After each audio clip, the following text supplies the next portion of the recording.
Siempre se ha sabido que los faraones y reinas del antiguo Egipto practicaban el incesto, el adulterio y las demostraciones públicas de sexualidad. Pero se están descubriendo evidencias de que la sexualidad era indispensable para toda la sociedad egipcia. Fue una tierra mágica y sensual en la que el sexo era el origen de todo, incluso del propio universo.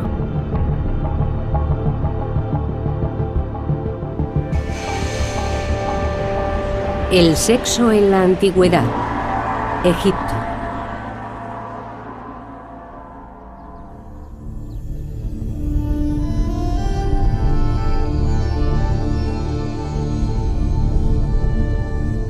El faraón Ramsés II fue el más importante de todos los faraones, y su apetito sexual estaba a la altura de su condición.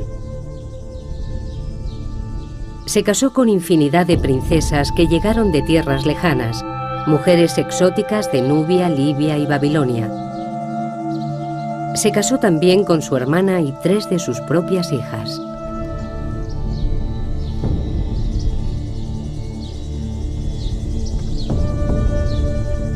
En el momento de su muerte, en 1213 a.C., a la edad de 91 años, Ramsés aseguraba haber tenido más de 20 reinas y multitud de amantes o concubinas. En los textos antiguos se recoge que fue padre de más de 100 hijos.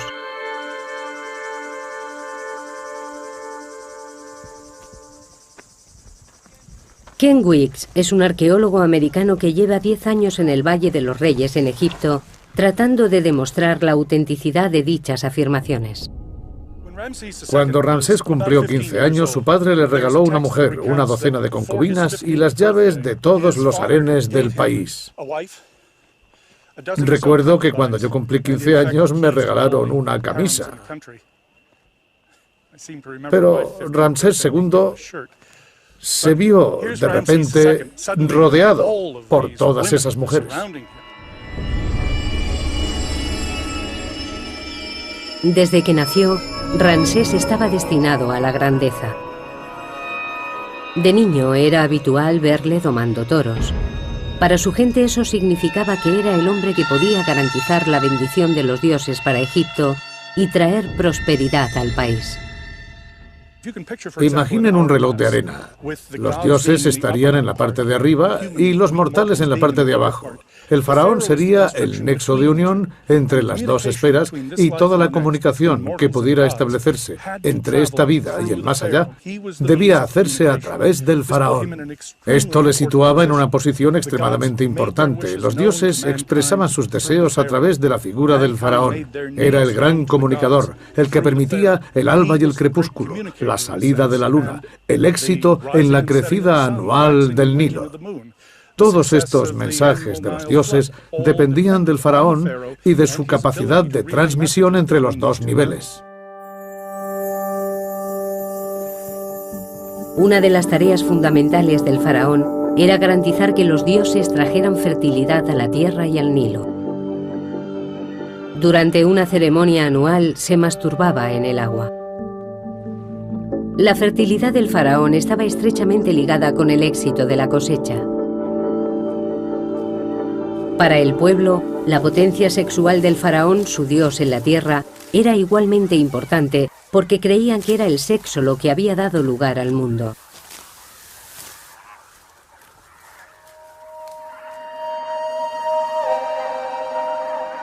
El primer poder del universo, el ser supremo Atum, surgió de la noche de los tiempos. Se masturbó y se convirtió en el dios Sol, Ra. Su semen dio nacimiento a los primeros seres divinos, Su, el dios de la luz y el aire, y su hermana Tefnut, la diosa de la humedad. Su vagina creó el rocío de la mañana. Su amor incestuoso creó a Nut, el cielo, y Geb, la tierra.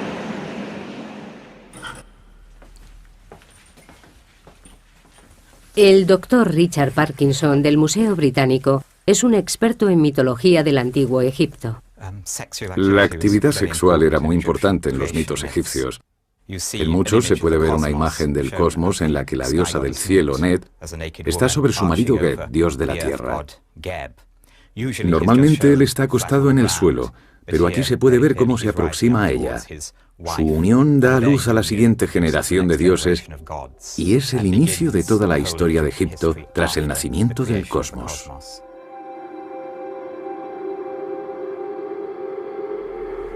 Los estudios de Richard Parkinson sugieren que solo el faraón y sus sacerdotes más allegados podían admirar estas representaciones íntimas de los dioses.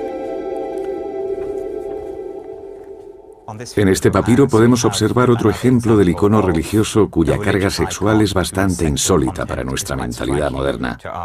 Podemos ver una viñeta del cosmos en la que el cielo de la noche, representado como una diosa, está postrada sobre el dios de la tierra Geb. Y la autorregeneración de la fertilidad de la tierra está representada por una autofelación del rey, dando pie a una escena que en la cultura occidental presente solo se daría en el género pornográfico, mientras que en el antiguo Egipto se podía encontrar en las más altas esferas del arte religioso. Estos papiros pertenecían a una sacerdotisa, una mujer de la élite, y estaban colocados en un lugar sagrado de su tumba.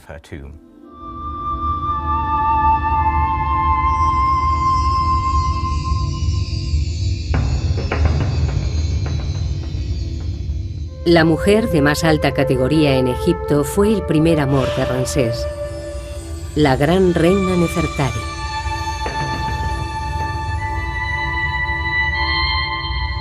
Murió en el 24º año de su reinado. Fue enterrada en un sepulcro espectacular. Los muros perfectamente conservados nos muestran cómo la pareja real concebía su relación.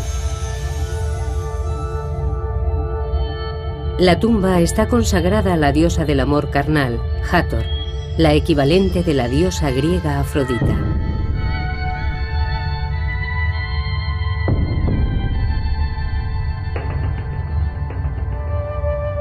La reina Nefertari y la diosa Hathor están representadas con el mismo tamaño. En el arte religioso egipcio, el tamaño era muy importante.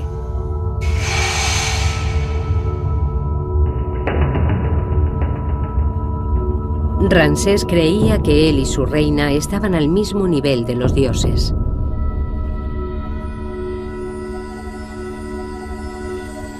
Ramsés solo tenía 48 años cuando la reina Nefertari murió. A la manera de los dioses cometió incesto. Se casó con la hija mayor que tuvo con Nefertari, la princesa Meri-Tamun, promocionándola al rango de reina. Volvería a casarse con una de sus hijas, la princesa Binanat, con la que tuvo un descendiente. Ramsés se tomó su papel de símbolo supremo de la fertilidad muy en serio.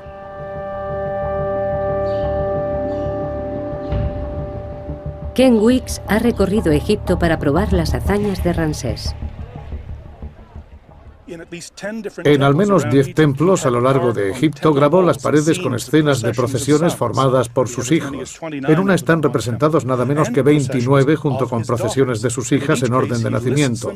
Y en cada caso una leyenda que detallaba su nombre y sus títulos. Ningún faraón dio tanta importancia a sus hijos como lo hizo Ramsés.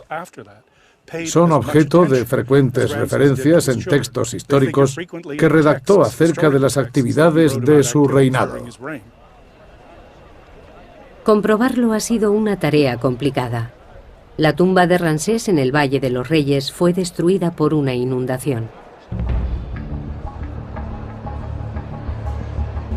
Sin embargo, su cuerpo, con más de 3.500 años, permanece en el Museo de Antigüedades de El Cairo. Cada día, cientos de personas visitan la momia del hombre que vivió como un dios, rodeado por sus hijos, sus mujeres, sus amantes y sus esclavas.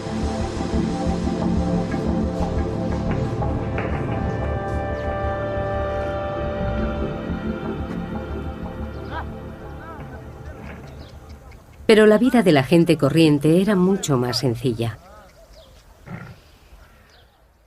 El faraón siempre ha tenido un papel fundamental en la sociedad egipcia. Muchas mujeres, multitud de hijos, todo el conjunto era algo inherente al faraón. Pero, desde luego, los cortesanos y la gente humilde se comportaban y vivían de manera mucho más sencilla. Para la mayoría, el día a día era una lucha por la supervivencia.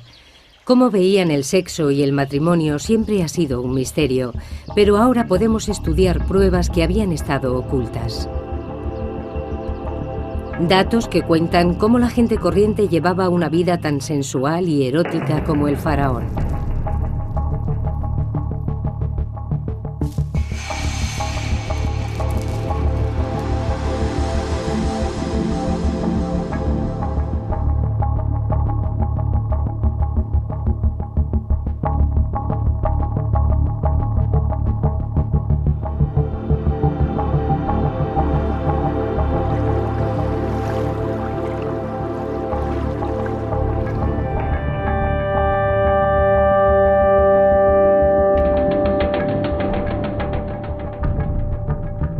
Los reyes y reinas del antiguo Egipto vivían como dioses en un mundo en el que para ellos la potencia sexual era un deber religioso.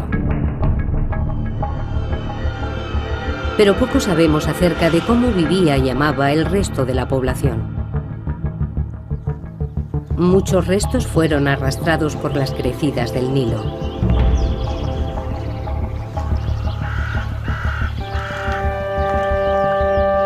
Durante 7000 años, toda la vida en Egipto se limitó a las orillas del río Nilo, en esta franja de frondosa vegetación. Más allá se encuentra el infinito desierto africano.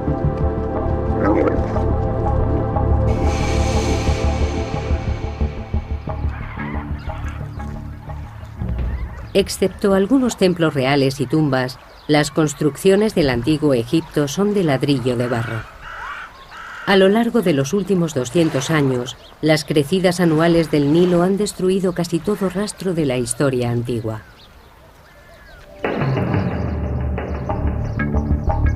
Por ello, el pequeño pueblo de Deir el Medina es un tesoro incomparable.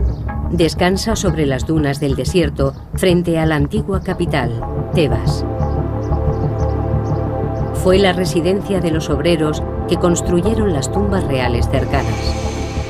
La profesora Lynn Meskel de la Universidad de Columbia lleva 10 años estudiando la vida en Deir el Medina. Sus resultados acaban de ser publicados. Deir el Medina es especial porque no ha sido destruido por los constantes movimientos del Nilo y las inundaciones periódicas. A lo largo de los siglos, el Nilo ha cambiado de posición y ha destruido muchos pueblos de agricultores, asentamientos y probablemente ciudades que podrían verse a través de la espesura de la vegetación del Nilo. El cementerio de Deir el Medina acoge la tumba de los habitantes más poderosos del pueblo. La tumba del arquitecto Ka y de su mujer Merit es una revelación. Su contenido sugiere que al menos las clases medias aspiraban a llevar un estilo de vida parecido al del faraón. Ka y Merit están ahora en el Museo Egipcio de Turín, en Italia. En la parte superior del sarcófago hay guirnaldas de hojas que se han conservado tan bien que todavía podemos ver de qué flores se trataba.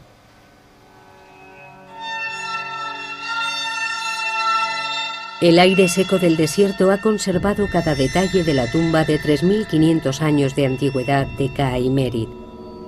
Es evidente que la clase media de Deir el Medina dedicaba gran parte de sus ingresos a su aspecto.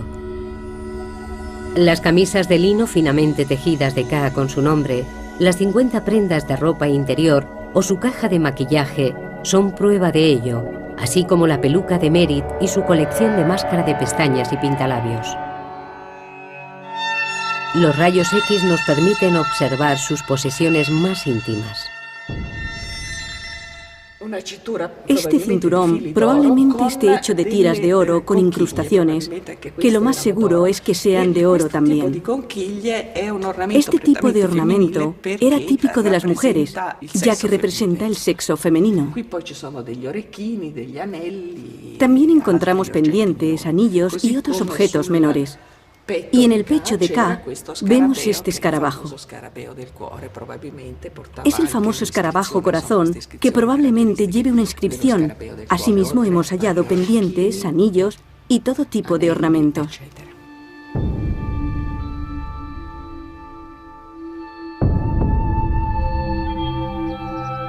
Tanto hombres como mujeres llevaban gran cantidad de ornamentos como joyas, pendientes, brazaletes, anillos, y ambos utilizaban maquillaje, especialmente máscara de pestañas. Llevaban igualmente ingentes cantidades de perfume.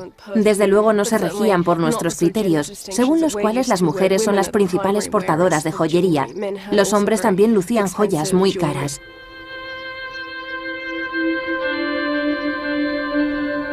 Este deseo de llevar una vida sensual se hace patente en la tumba de un capataz llamado Ipei. En las paredes hay representaciones de un lujoso banquete. Conceptos como sexualidad y belleza, todo ello nos permite formarnos una imagen muy sensual, con flores y perfumes, que nos dan una idea de cómo sería este banquete.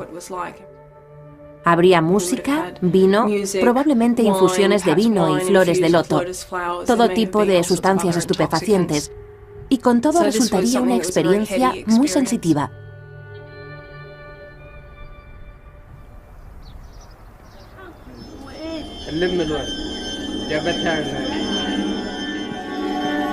Los habitantes de Deir el Medina eran artesanos. Al trabajar para el faraón, decidieron darle a sus propias tumbas ese aire de realeza. Pero también dejaron tras de sí restos de sus vidas cotidianas. Deir el Medina estaba lleno de paredes decoradas, cartas y documentos oficiales. Hemos encontrado documentos censales que nos dicen cuánta gente estaba registrada como habitante de esta casa. Parecen familias tradicionales, con sus abuelos y sus tías, pero creo que estas casas daban cobijo a mucha gente. Y si nos fijamos en la información genealógica, estamos en condición de afirmar que la gente llegaba a tener hasta 9 o 10 hijos.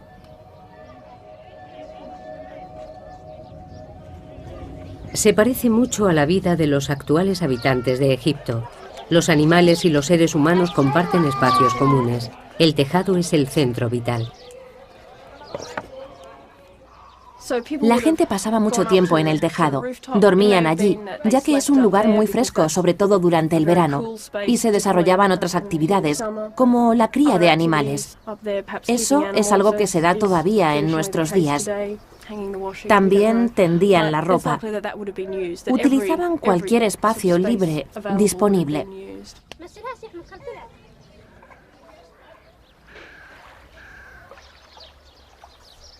Aunque existen similitudes entre el Egipto actual y el antiguo, la actitud ante el sexo no podría ser más diferente.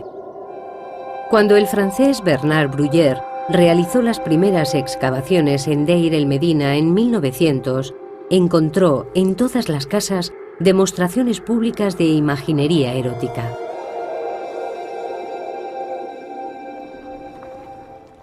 Lo primero que ves cuando entras en una casa son escenas que representan a mujeres en escenas particulares de su vida, ya sea dando a luz, dando el pecho a sus hijos.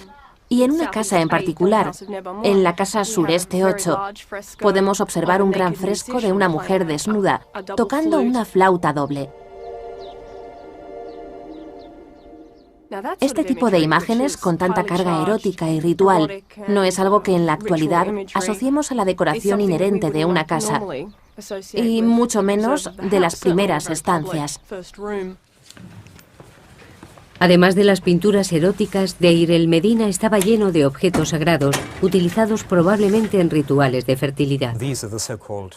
Estos objetos fueron tomados por muñecas durante muchos años, ya que son pequeñas representaciones de mujeres y en muchos casos con peinados muy elaborados. Pero al final quedó claro que se trataba de objetos con gran carga sexual, ya que los genitales femeninos están claramente representados.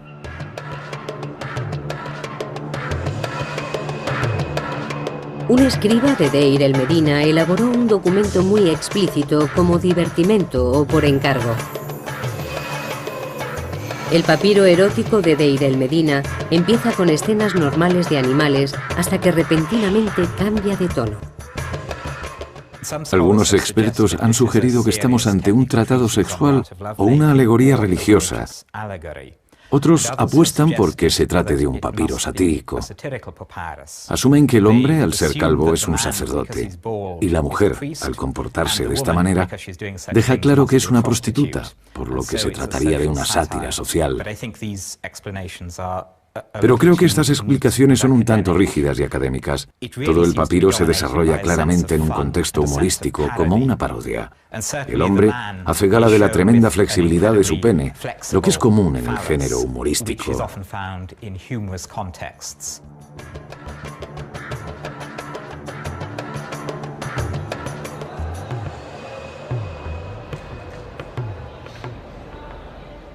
Estos hallazgos, con 1000 años de antigüedad, han sido muy estudiados. Cuando se descubrieron, nadie pensó en exponer tal imaginería sexual públicamente. Hubiera sido ofensivo y simplemente escondieron estos objetos. La época victoriana, a finales del siglo XIX, vio nacer la egiptología.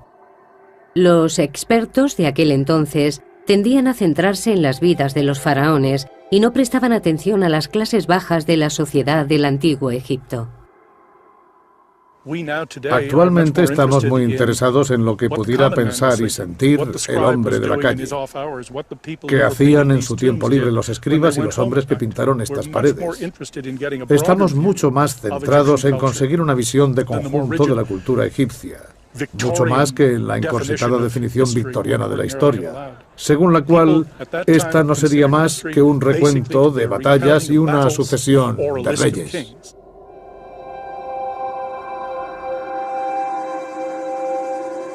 Los primeros arqueólogos no eran partidarios de estudiar objetos sexuales. Cerca del Valle de los Reyes, en Deir el Bari, los obreros de Deir el Medina erigieron un enorme templo mortuorio para la reina Hatshepsut.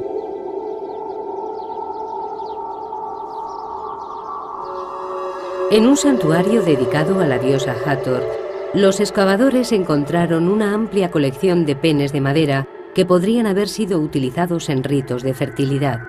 Desde su descubrimiento han permanecido almacenados en el Museo Británico. Estos son algunos de los penes de madera encontrados en las excavaciones del templo de Hathor de Rabawi a principios del siglo XX.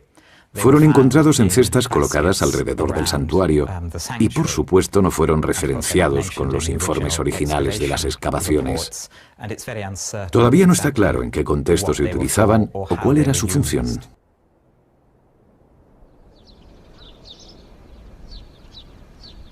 Encima del templo hay cuevas que los obreros de Deir el Medina utilizaban para resguardarse del sol de mediodía.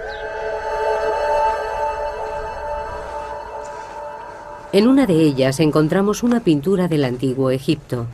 El profesor Mohamed El Bailey, director de antigüedades del Valle de los Reyes, mantiene esta cueva cerrada al público. Esta es una pequeña gruta o cueva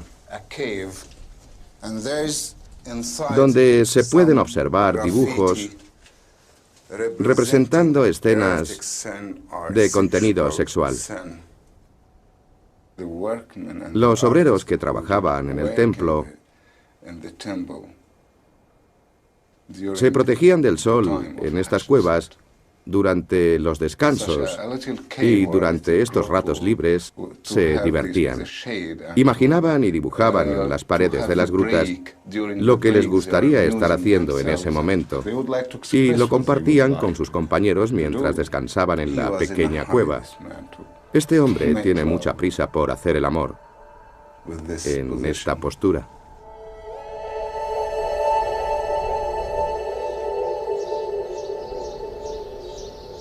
La imaginería explícita estaba presente en la vida egipcia desde los templos reales hasta las cuevas de los obreros. Pero hasta ahora nadie ha averiguado el motivo.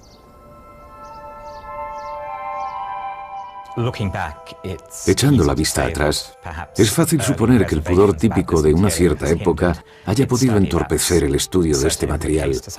Pero no hay que olvidar que cada época tiene sus tabús y temas de los que la sociedad prefiere no hablar.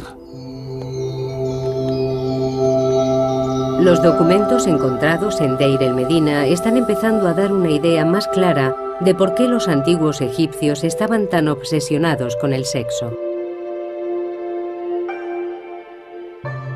Te dejaré admirar mi belleza, cubierta por una túnica del mejor lino, empapada de aceite de canela.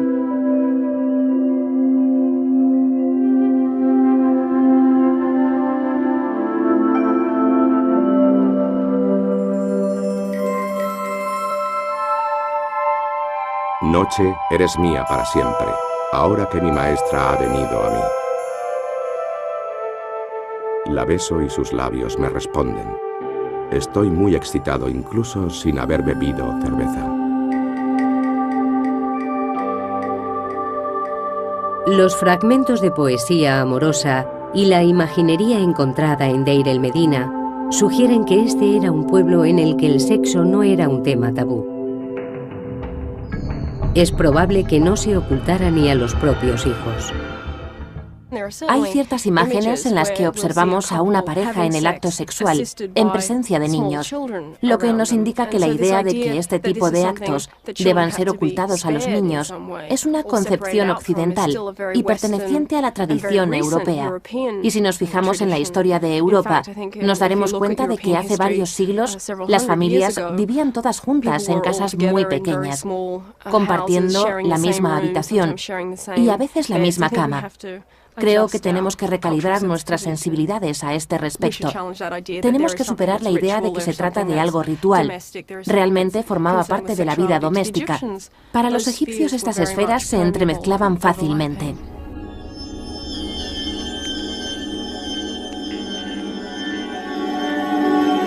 Cuanto más se examinan los hallazgos de Deir el-Medina, más evidente se hace que Egipto era un lugar en el que la depravación sexual no estaba criminalizada.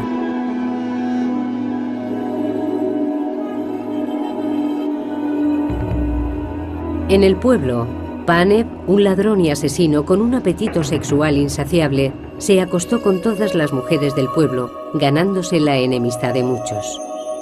Su comportamiento fue denunciado y está recogido en el registro del tribunal de Deir el-Medina. El escriba recoge testimonios que aseguran que Paneb se acostó con varias mujeres casadas, incluidas una mujer llamada Hel y su hija Wegbet, que luego le entregó a su hijo, Arpekti, que se acostó a su vez con ella. Creo que el escriba se lo pasa muy bien y disfruta mucho recogiendo estos testimonios en contra de Paneb. Cuando escribe las palabras realizar el acto sexual con Neg, al principio del documento, está escrito con muchas florituras que dan la sensación de que realmente disfrutaba difamando el nombre de Paneb.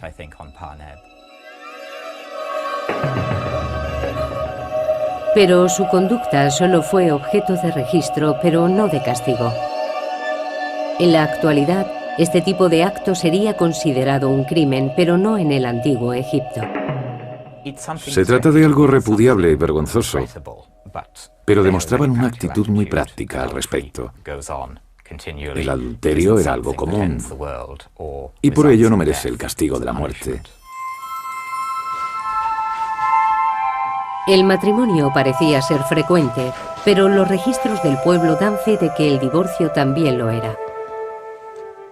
De lo que se trata realmente es de matrimonios en serie. Era normal que la gente se casara 3 o 4 veces.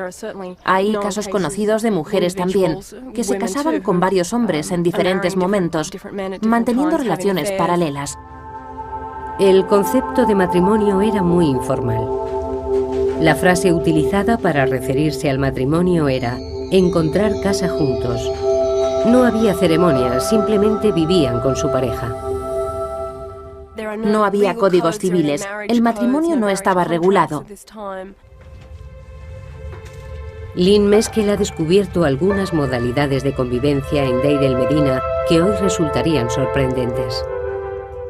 Existían mujeres que eran criadas o esclavas, que el marido llevaba a casa cuando su mujer se quedaba embarazada.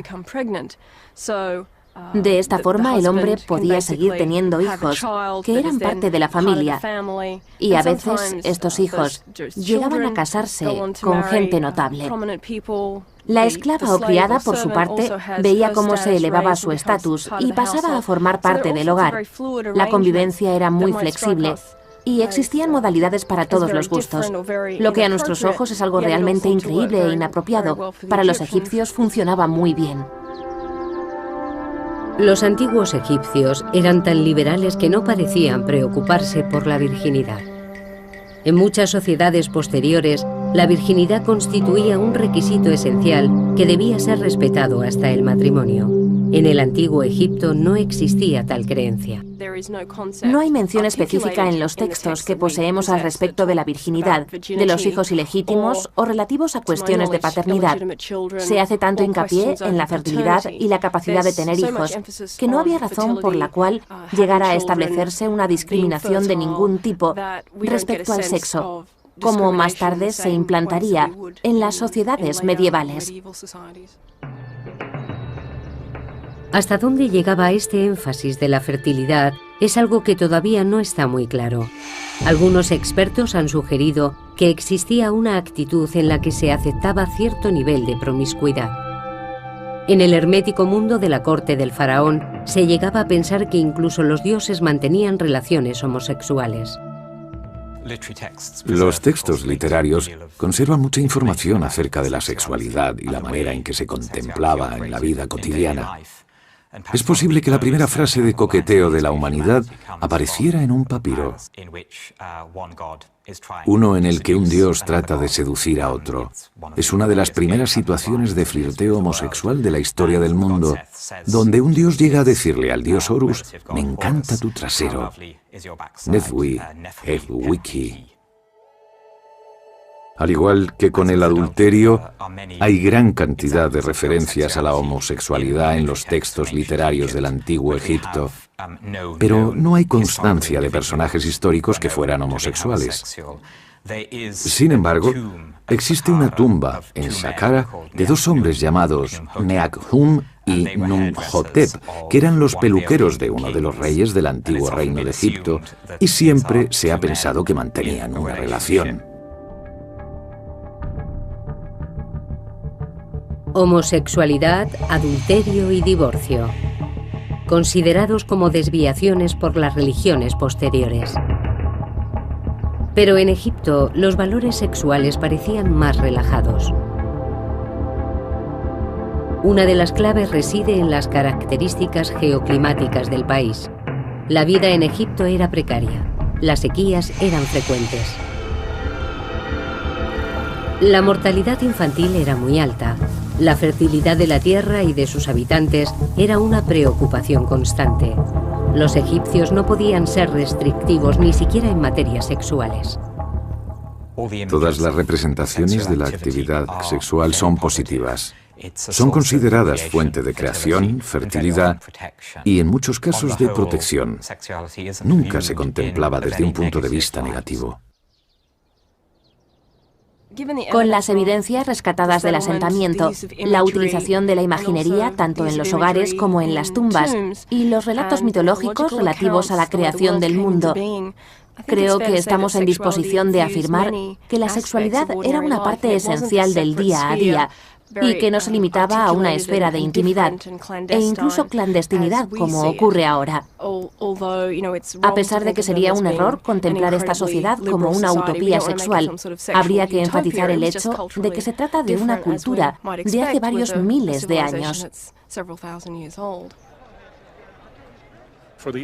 Para los antiguos egipcios, el sexo era tan propio de la condición humana que tampoco merecía grandes discusiones. No existían psicoanalistas que conjeturaran al respecto de las fantasías sexuales y acerca de su significado. Era simplemente un aspecto más del día a día.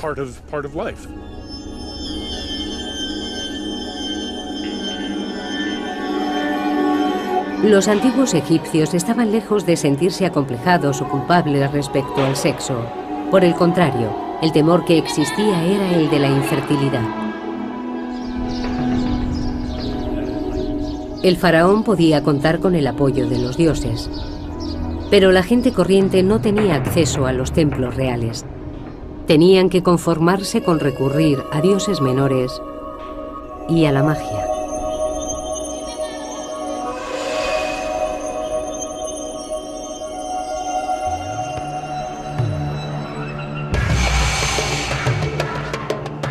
Hace 3.500 años, la dinastía del Antiguo Egipto, conocida como el Nuevo Reino, era el epicentro de la civilización. A pesar de que ciudadanos corrientes como el arquitecto Ka y su mujer Merit mantuvieran una actitud relajada respecto a las relaciones sexuales, existían ciertos temores como ser estéril o que hubiera complicaciones durante el parto. Todo el proceso requería la protección de la magia.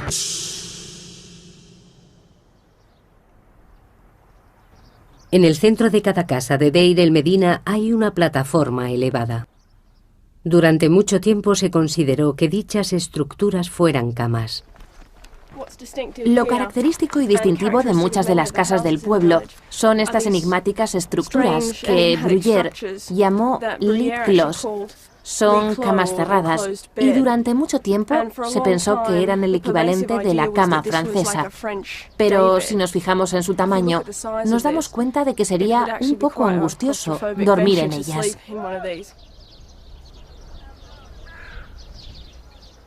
Lynn Meskel cree que son altares en honor a dioses menores de la fertilidad. Se trata probablemente de una estructura de culto, pintada con imágenes del dios Bes. El dios Bes tenía una apariencia grotesca.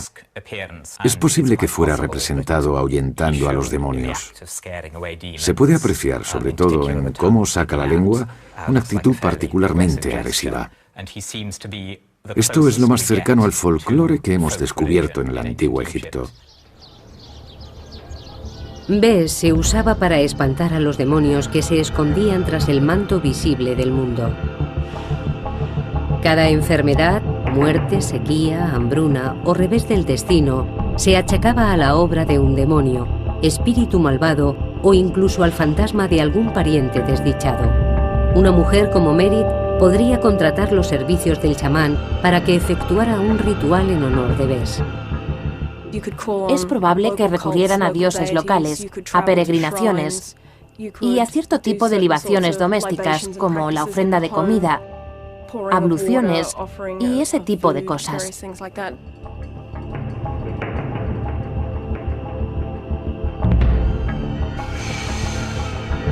Por encima de todo, las mujeres recurrían a la magia para el parto. El parto era uno de los momentos más peligrosos en la vida de una mujer.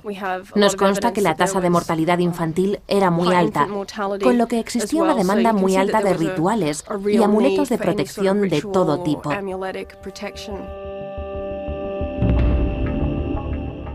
El periodo inmediatamente posterior al parto también se contemplaba como potencialmente peligroso para la salud de la madre y del hijo, pero también por la presencia que pudiera haber de demonios, espíritus, entidades o cualquier cosa que pudiera afectar al niño.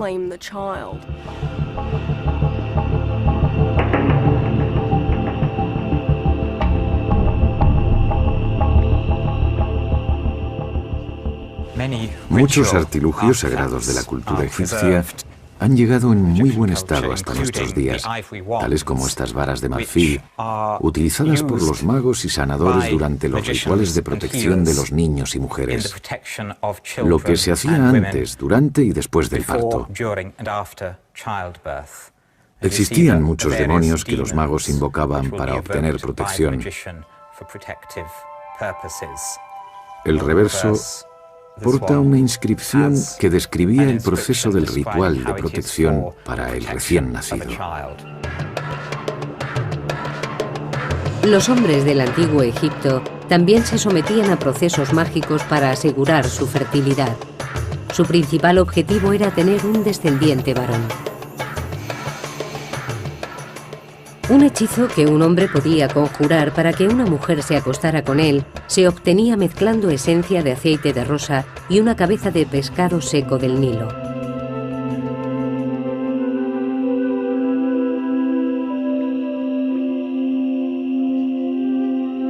Escritos encontrados en Deir el-Medina también proporcionan instrucciones de cómo llevar a cabo el acto sexual para potenciar su efectividad. Hombres como Ka escribían fórmulas mágicas en su piel para invocar la bendición de los dioses. Lamer las fórmulas las hacía más poderosas.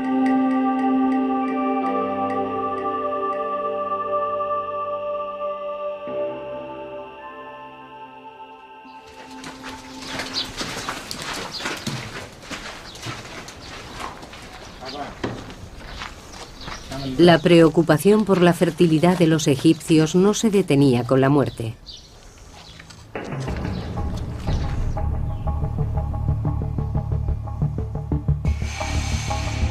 Algunos rituales mortuorios eran idénticos a los practicados durante las ceremonias del parto y la celebración anual donde se renovaba la vitalidad del emperador. Las jóvenes núbiles ejecutaban las mismas danzas eróticas en los funerales para ayudar a los muertos a renacer en el más allá. La vida antes y después de la muerte corresponde a un proceso natural, y la actividad sexual era algo que los egipcios esperaban que continuara en el otro mundo. Existen muchas referencias en textos funerarios de gente disfrutando del sexo en el más allá. Los muertos renacidos eran representados a menudo en la flor de su potencia sexual. En las tumbas se colocaban amuletos de fertilidad como estas figuras de mujeres desnudas. Esta preocupación por la fertilidad estaba presente en todos los ámbitos de la civilización egipcia. Las clases más bajas recurrían a su propia magia, pero tomando como ejemplo al faraón. Y el gran faraón Ramsés II nunca los decepcionó. Muchas pinturas nos cuentan que fue padre de más de 100 niños. Sabemos poco sobre la familia de los faraones. En muchos casos no conocemos ni el nombre de sus mujeres. Nos encontramos con muchos problemas a la hora de establecer relaciones genealógicas. No sabemos dónde están enterrados los hijos e hijas de los reyes. Ramsés II es una excepción. Se esforzó mucho porque sus hijos tuvieran un puesto de honor en las crónicas, al menos los hijos de sus mujeres más notorias.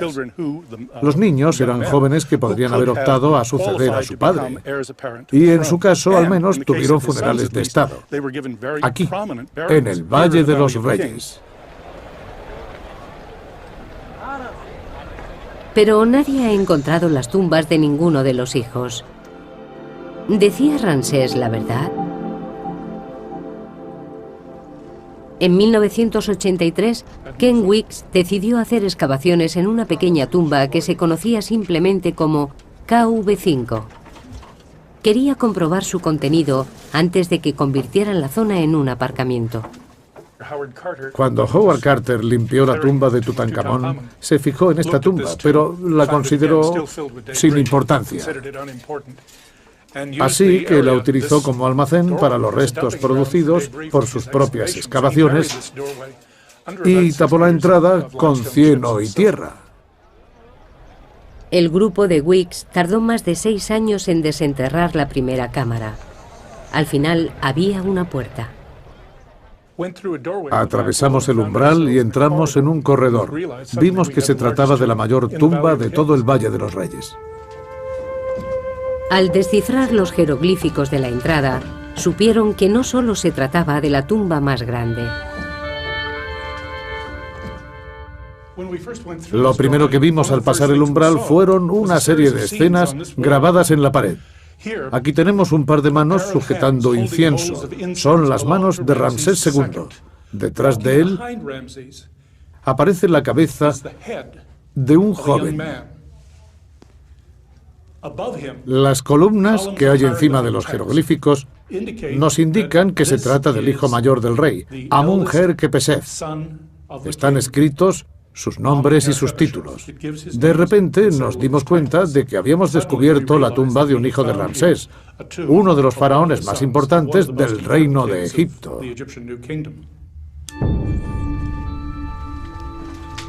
Los egiptólogos han creído durante mucho tiempo que Ramsés tuvo más de 100 hijos, pero hasta ahora no se habían encontrado pruebas.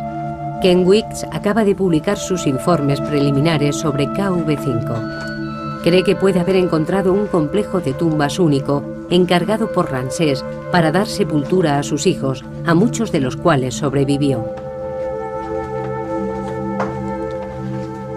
Se trataba probablemente del único mausoleo familiar de todo el antiguo Egipto.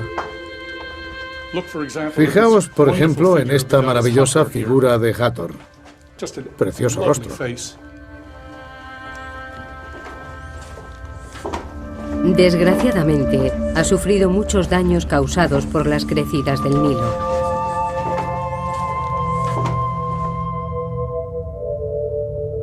En cualquier caso, es evidente que albergan más de 150 tumbas. Esta tiene 30 metros. Está excavada en la falda de la colina. Hay una serie de puertas, 16 concretamente dispuestas a cada lado del corredor. Está exactamente como lo encontramos. No hemos realizado ninguna prospección aquí. El equipo solo ha excavado una parte, pero ya han encontrado las tumbas de 6 de los hijos de Ramsés II y los restos de 4 más. Hemos encontrado restos momificados de 4 hijos de Ramsés. Este es un cráneo. Está en malas condiciones y todavía no lo hemos limpiado. Me da miedo tocarlo. Aquí tenemos otro cráneo con mandíbula inferior. Estoy prácticamente seguro de que se trata de un hijo de Ramsés II. También tenemos un esqueleto completo en la segunda cámara de la tumba. Lo hemos cubierto otra vez para evitar cualquier tipo de contaminación. Esperamos ser capaces de practicarle algunos análisis. Si no pueden ser pruebas de ADN, al menos rayos X y análisis estadísticos de materiales. Los compararemos con los restos momificados de Seti I, Ramsés II y Nerneptah, con los que es posible que haya tenido alguna relación.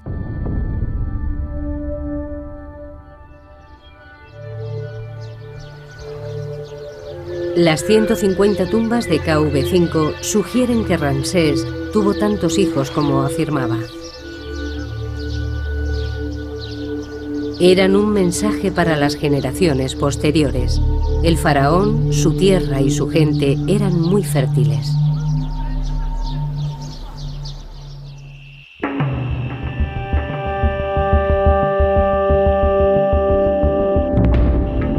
En el antiguo Egipto, el acto sexual formaba parte del día a día, de la religión, de las supersticiones, la vida doméstica e incluso los espacios públicos.